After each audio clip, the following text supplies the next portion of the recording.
Hello, I'm Rico Cavella. Welcome to Fearless Aging, where in every episode, my guests and we strive to offer you proven tips and strategies that you can implement immediately to greatly improve your overall health and well-being.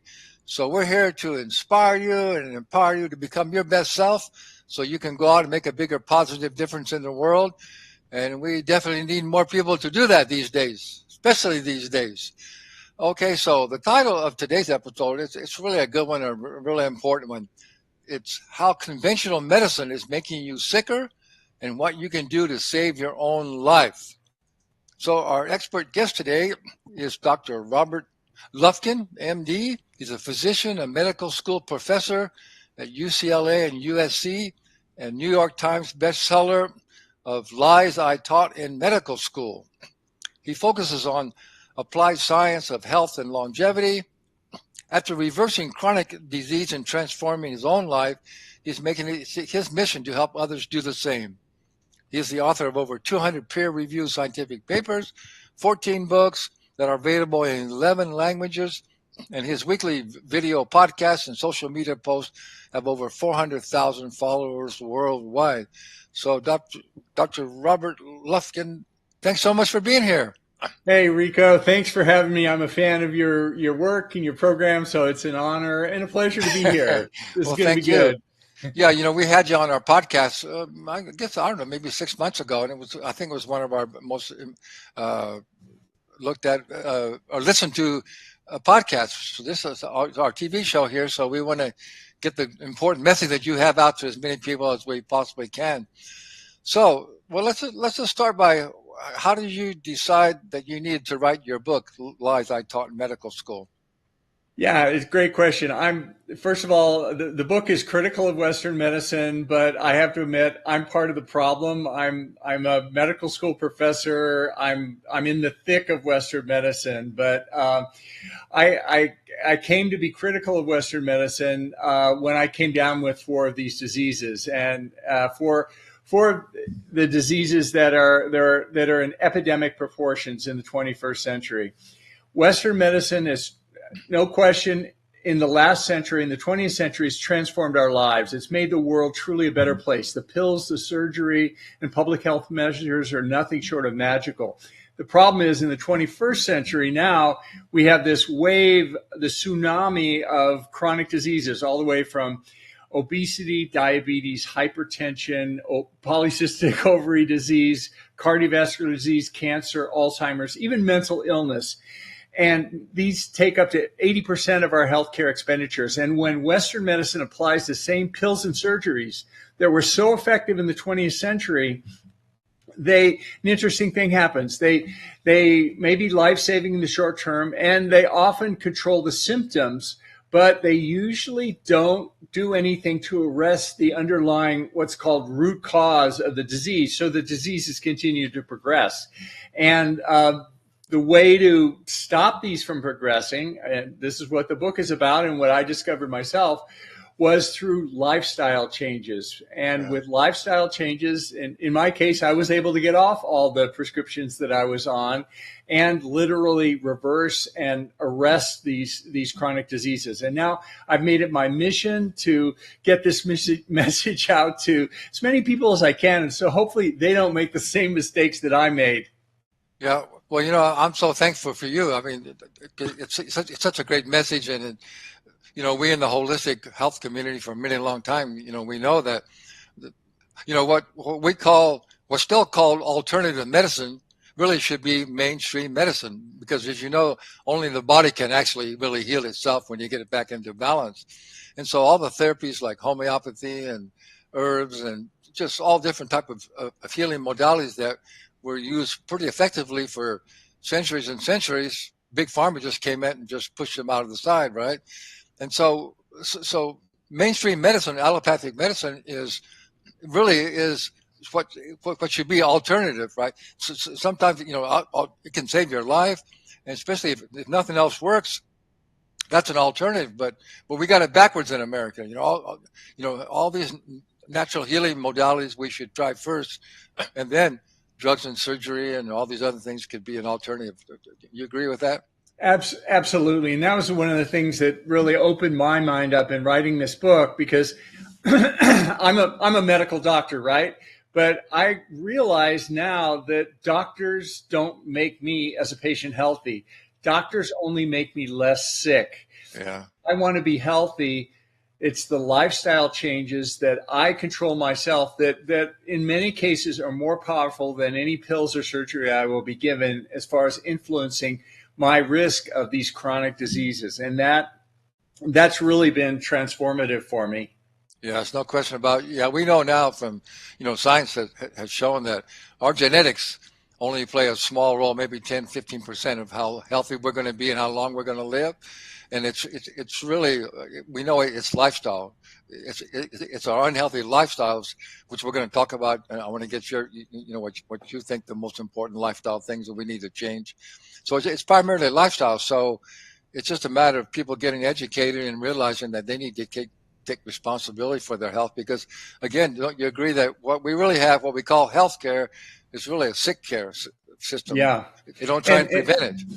yeah, and just to amplify what you said about genetics, certainly genetics really play a small role in most of the diseases that we face. They're contributory, but they're by far outweighed by the lifestyle choices. In fact, there's something called epigenetics, which is this is a mechanism that controls the expression of our genes. So whatever genes we have, we can control how they manifest through our epigenome. And the way we program our epigenome is with lifestyle. So Yeah. literally the lifestyle directs our genes in many ways to either have a healthy or a less healthy outcome.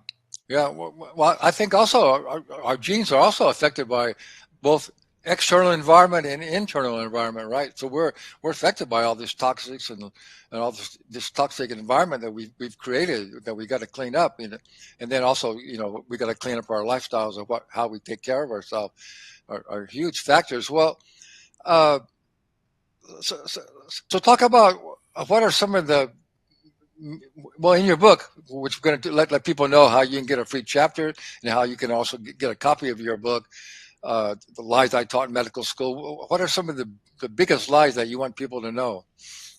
Yeah, I mean, it's sort of the overarching one that plays a theme throughout the book and that applies really to all the chronic diseases that I just mentioned, is that the pills and surgeries that we're given in many cases don't control the underlying progression of the disease, and the Yeah. disease continues to get worse. They may control the symptoms, they may make us feel better, but they're not really the answer in many cases. And that's a problem, because lifestyle, on the other hand, in many of these situations can control the underlying root cause, which we talk about as metabolic disease.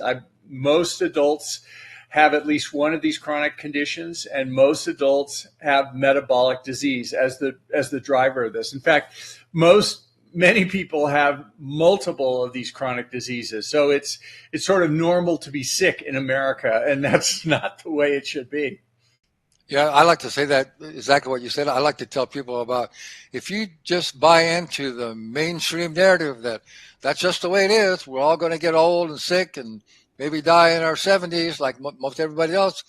Well, if that's what you believe, that's what you're going to create in your life. So not only you got to change your mindset first of all. You got to believe that you can stay healthy and live longer, and that you can take control of your lifestyle. So you got to change your mindset first before you then change your lifestyle, right? Absolutely. And these diseases, I mean, the diseases I listed, it's a fairly short list, but these chronic diseases, for better or worse, for me and you and most of our listeners, will be the reason we die. They literally determine our longevity, because statistically, these are the most common killers: cardiovascular disease, cancer, Alzheimer's disease. So we're all going to die of something, right? No one gets out alive, as Jim Morrison said. Yeah. but the idea is to push them later and later. Why die at age 50 or age 65 or age 75, or why die at 95? We want to push these as late as we can through controlling our metabolic health. And that's the secret to lifestyle. And the other thing that kind of blew me away in writing this book that I wasn't aware of. I mean, as a doctor, I used to think that a disease started when the doctor says I have the disease. Like you walk into the doctor's office, he says, "Oh, guess what? You've got diabetes," or "Oh, you forgot your keys. Well, you now have Alzheimer's," or "Oh," and I'm not trying to make light of any of these very, very serious diseases, but the point is that even though the doctor has clear cutoffs when these diseases start, the truth is, the reality is that these diseases actually start years to decades before the doctor diagnoses them. And I'm a medical doctor. That's what I do for a living. I know. And the problem with that is, if we wait until the doctor says, "Oops, you've got cancer," or "Oops, you've got high blood pressure," or "Oops, you've got Alzheimer's disease," we've missed a huge opportunity for prevention. Mm-hmm. In other words, the lifestyle changes that are so effective in slowing down and in some cases reversing the disease, the earlier we apply them in our lives, the more powerful they are. So we really shouldn't wait until the doctor tells us something, because the game's not over, but we're at a distinct disadvantage compared to if we started this when we were healthy. I mean, I have a friend who's, he's 80 years old, and he said, "You know what? My doctor says I'm in perfect health. My labs are all normal. I've never taken a prescription drug for anything. I'm great." I go, "Oh, that's wonderful. Congratulations. Let me see your labs." And I look at his labs, and they're all kind of going up like this, and they are still normal.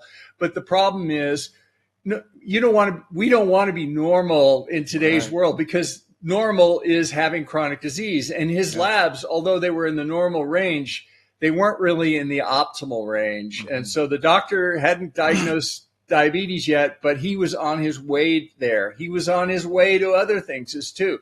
So the point is, just because the doctor says you're healthy doesn't mean, and they haven't diagnosed anything yet, doesn't mean we don't have to pay attention to lifestyle, and we have to care about these diseases, because they are brewing in all of us, for better or worse. Even though we may not even have any symptoms yet, now is the time to make these lifestyle changes that can be so powerful. Yeah. Well, before we talk about those lifestyle changes, some of the most important ones, I just want to say, I want people to know, we shouldn't be blaming too much on medical doctors like yourself, because first of all, you're not taught about prevention very much, or nutrition in medical school. And I'm wondering what you think about that, when that's ever going to change. And also, I really put the blame on big pharma primarily, because they just came in. All they care about is how much money they're going to make, and they don't want you to get well. So they just came in and took over, and it just made it. And just almost, I think they just took over the whole medical system, right? And said, "This is what you're going to do. Here's the drugs. Here's what you're going to do." And so that's just what happened, right? Yeah, no, that's absolutely true. I mean, people complain about nutrition science and dietitians. And, my mom was a dietitian, so I was raised in that kind of environment. People complain that nutrition science, dietitians are taught basically by junk food makers, by big food. Yeah. Well, it gets worse. Medical education is really funded by pharma, big pharma, and that's what could go wrong with that. And you say, well, doctors don't work on prevention. Well, the problem is the system, the incentives are not in place for prevention. If I'm a surgeon, I get paid on how many operations I do, not how many people I keep from having an operation. Yeah. And that's a problem. And it's no shade on surgeons or people in general. I truly believe in my heart of hearts that healthcare workers, and really most all of humanity, at their heart, people don't wake up wanting to hurt someone else, and they don't intentionally want to do harm.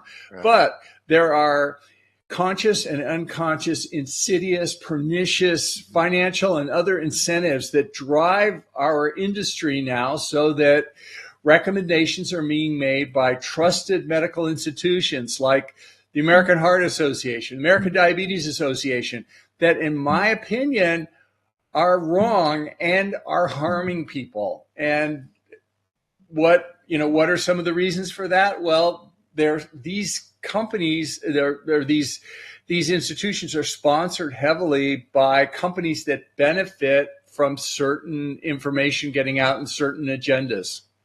Yes, no question about. Well, I mean, isn't that the problem with our whole society? It's based on greed. It's all about the money, unfortunately. And it's like you said, I think most people go to medical school with really the intention that they want to help people. And you know what? I think because health is such an important factor. It's the most important factor in our life. If you're not healthy and energetic, how successful or enjoyable can your life be at all? So I think medical school should be free. Isn't that one of the problems that most medical students, they have such a huge cost from being going to medical school, that they have to rush and see as many patients as they can so they can pay for their loans and all those things. So I think medical school should be free. That's the most important service that we have to keep the people healthy. Yeah, I think lowering the cost of medical education helps a lot. But I think at the root, it's getting back to what we said. It's not, I mean, in some cases, it's access to medical care. There's no question there's some limited access. But the problem is, if medical care is wrong or incorrect, if it's given the incorrect advice, then lowering the cost of medical care or increasing access to wrong medical care isn't going to do any good. Like, there's a big move to lower the cost of prescription drugs, which is interesting. But if prescription drugs aren't the solution, and they are, be clear, they are the solution for many things, and I'm not advocating anyone discontinue their prescription drugs without talking to their doctor. But for a lot of these chronic diseases, the drugs they're given are not the right thing. They can be life-saving and help with symptoms, but they don't address the root cause. So the solution may not be in lowering the cost of medical care, but it may be in empowering individuals about the importance of lifestyle. Because, hey, I'm a doctor. I can't make you change your lifestyle, and the fact of the matter is, as a patient, I know if I go into my doctor's office, would I rather get a pill, or would I rather get a lecture about, what I need to eat, what I need to sleep? Well, hey, I'm lazy like anybody else. I'd rather get a pill, right? Yeah. The problem with that is the pills don't work. They may make you feel better, but the disease crunches on at a basic level. So, well, plus they have all the side effects as well. And the side effects. Yeah. And so I think lifestyle is the key. And I'm not sure we can look towards the medical establishment, certainly the current healthcare establishment, to deliver the lifestyle that we need. It's something that we have to do ourselves. We have to realize it. Certainly they can help us, or we can help them, but it takes engagement by the patient. And, if you think about it, for me to take a pill, for someone to give me a pill, it requires practically zero commitment on my part. I do it once a day. I take a pill, and then I go back to living my life however I want. Yeah. Even surgery, hey, I may have to miss a day of work and, take off a week, but then I go back to my normal life. That's relatively small commitment. But for me to change my lifestyle, it changes who I am. And it shouldn't be, it shouldn't be a punishment. It shouldn't be like, oh, I'm on this diet. No, I'm not on a diet. I'm eating the way that I want to so I can live to see my kids' grandkids. I'm eating the way, and I'm exercising and living my lifestyle the way I'm doing it because I want to honor myself and my family and my loved ones and be the best person, live the best life I can. But right now, our healthcare system isn't set up for doing that. Yeah, no, that's exactly right. That's what my ageless living lifestyle is all about. And what I've come up with, Robert, is to make it as simple and as easy as possible. Again, you don't have to drastically change your lifestyle, but you've just got to learn how to improve because everything we do is habits, right? And so we just got to learn how to take care of the essentials. We need to breathe better. We need to learn how to eat healthier food and move our body effectively and get the sleep and reduce stress. All these things, and these are all things that we're already doing. I call them, the 7 essentials of life, but we never were taught how to master these 7 essentials. And so that's what I've tried to teach people. It doesn't have to be a drastic change. You don't have to beat yourself up, and the result is you're going to look and feel so much better and have so much more energy and live longer. It's just I don't know why it's so hard to convince people of that. I totally agree with you, Rico. I think programs like yours are the solution. That's, we're not going to get it from a 7-minute visit with our medical doctor that we get to see once a year, but it's more engaging with programs with yours, with coaching, with lifestyle messaging that people can really, take control of their own life. It's a different era. A few years ago, patients basically just received information from their doctors. They told them what to do. They told them they were either sick or they were healthy, and that was their reality. I think that's changing now, and for the better. With programs like yours and others, patients are now taking back their health. They're taking charge of their lifestyle. They have agency. In other words, the great thing about lifestyle is I, as a patient, get to decide every single day when I get up, what it feels, what food I eat, when I exercise, when I sleep, when I have stress, when I meditate, how I have a sense of purpose. And these are, is the world a loving place, or is it a horrible, scary place? All these things matter. And as a person, sure, as a patient, I'm still going to pay attention to my doctor, and they provide valuable information. But I know as a medical doctor that my doctor will never have the insight into my own health like I do. In other words, I know things about my life as a patient that no doctor will likely ever uncover, just because, there's so much information there. And doctors provide valuable insight, but it's a combination now with the patient controlling lifestyle and then the doctor adding input there. But if you control the lifestyle well enough, you're going to need less and less of the doctor. Yeah, absolutely right. Well, we've only got just a couple of minutes left here. So I know you agree. I think we agree that nutrition and food is really the biggest issue. Exercise, you could just go out and walk and do a few basic stretches and a few things, and you could be okay as far as your movement. But food's a different story. So I know you like to say, if you would just eat what your grandparents ate, you'd be doing real well. So just talk real quickly about what you recommend people, how they can begin to immediately start to improve their diet. Well, for me, it boiled down to simple things that I recommend. Basically, stop eating all the time, which is what I used to do. So I, cut out between meal snacks, and even cut out meals if you want. I'm down to 2 or 1 meal a day. Basically, I eat when my kids come home from school. And then more importantly, that what to eat. Of the 3 macronutrients, I pretty much get rid of carbohydrates. So I get rid of starches, sugars, rice, grain, flour, all those sorts of things, because they stimulate insulin. Second thing is I get rid of junk oils that are harmful, seed oils that are processed industrial oils like corn oil, rapeseed oil, canola oil. These are pro-inflammatory, pro-oxidative, and they're in all salad dressings, and they're in all junk foods. They're hard to get rid of, so you got to pay attention. Last thing I do is I get rid of grains. And now I don't have gluten deficiency. I don't have celiac disease, but I believe that many adults, perhaps the majority of them, have a low-grade allergic reaction to the proteins in the grain, which drives low-grade insidious inflammation, which drives aging, which drives all these chronic diseases that I talked about, and metabolic dysfunction. So I avoid grains for that reason. Plus, if that's not enough, in the United States, of course, our grains are literally soaked in a toxic weed killer called glyphosate, which is illegal in around 30 countries in the world because of its association with cancer and other diseases. Well, and lastly, I was going to say, that's why it's so important to eat organic. You got to buy organic food. It's just And lastly, grains have a lot of carbohydrate in them. And don't get me wrong, I am a recovering junk food addict. I love bagels. I love donuts. I love bread. I love all that stuff. But there's one thing in my life I love more, and that's my children. And Yeah. I'm willing to give it all up just to be around a little bit longer for them. Robert, we're almost out of time, so tell people how they can get a free chapter of your book, Lies I Taught in Medicals, and where they can get a copy of your book. Sure. Yeah. My books, first of all, at your local library, also at Amazon, Barnes & Noble, and your independent bookstores.